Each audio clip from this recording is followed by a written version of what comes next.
So I wasn't going to do this, but it's just too exciting to leave. So Molly's got this right-sided temporalis tension that is related to this sternocleidomastoid shortness. And you can feel that in terms of if you bilaterally check, the temporalis, the one on the right's got 30% more tone than the one on the left. And if you check the length of the sternocleidomastoid, the left one just goes and goes and goes, and the right one, see I've got the sternocleidomastoid here, I can rotate this way, and it's quite a bit shorter. It's actually not as short as it was. We just had a break, and I compulsively treated the sternocleidomastoid, so it's a little bit looser. But yeah, crazy length, some shortness, and that flows into the temporalis. The masseter is the powerhouse of the jaw and doesn't respond to positional changes too much. The temporalis, due to its fan-shaped orientation relative to its insertion on the mandible, allows it to adjust for all sorts of changes in position. So it's common for the temporalis to be on a whack when you've got any kind of sideways imbalance in the person's body, like scoliosis and so on.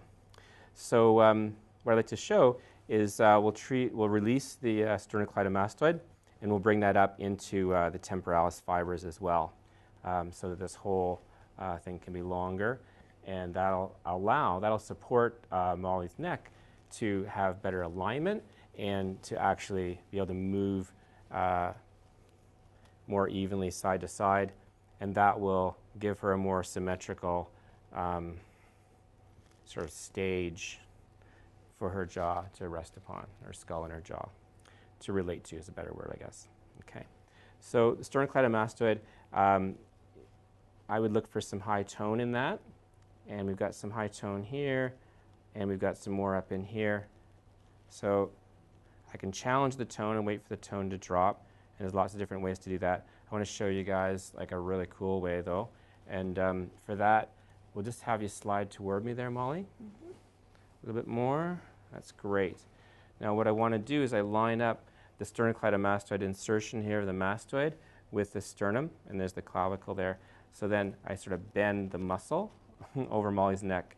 I've got my hand underneath the downside part of her, so her ear's not getting shredded by the table. This is also the test position for the vertebral artery, so I always ask people if they feel dizzy or nauseous or anything. No. And you don't. That's great.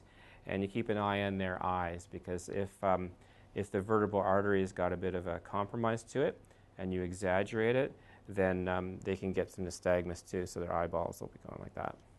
So if she doesn't feel dizzy, she doesn't feel nauseous, and her eyeballs are not going, and she's not uncomfortable in this position, it's not hurting her. So now the muscles on orthopedic stretch, and in that sense, it's much easier to find the high tonal elements that shorten it. So I've got a nice high tone element here. I can just wait for that to relax. I don't want to get really busy with this because you've got these vascular structures and neural structures in here. So I just want to create some feedback.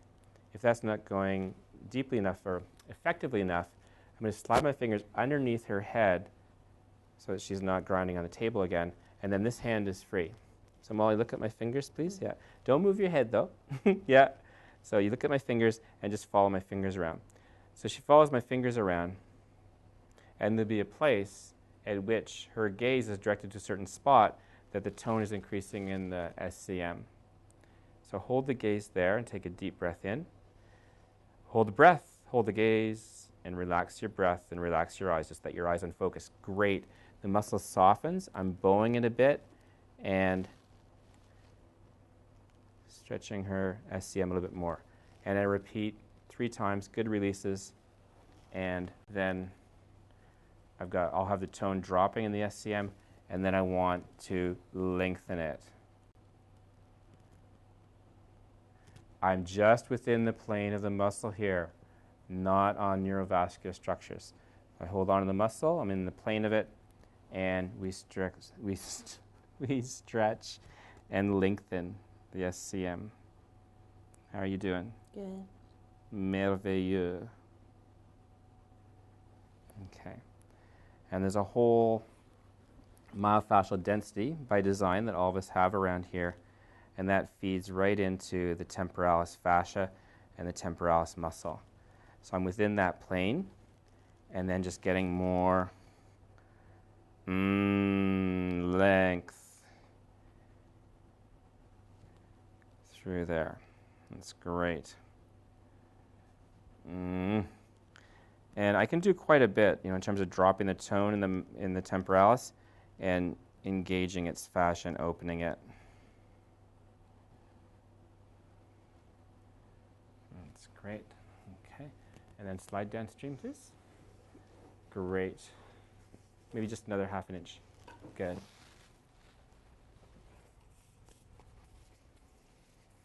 Now, I don't have time for all the details on the temporalis, but the online course has got that. But let's just treat the temporalis intraorally to optimize things too. So remember the hand signal protocol. Pull that hand out. Thank you. Ouvrez, s'il vous plaît. And what I do is I slide along the back of the upper teeth, and I run into the mandible. She's got to move her jaw a little bit over to my side. There I'm on the temporalis. And I can feel on the fullness of the ramus, of the coronoid process of the mandible, it gets fuller and fuller as I go back. Those are the fibers, the posterior ones that attach onto the posterior part of the temporalis here. How are you like that? Good. Okay.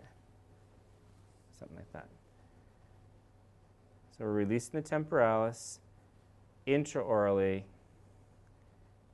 and the myofascial elements of the temporalis that correspond to that extraorally. Merveilleux. Okay. So there's a bit of a précis on that.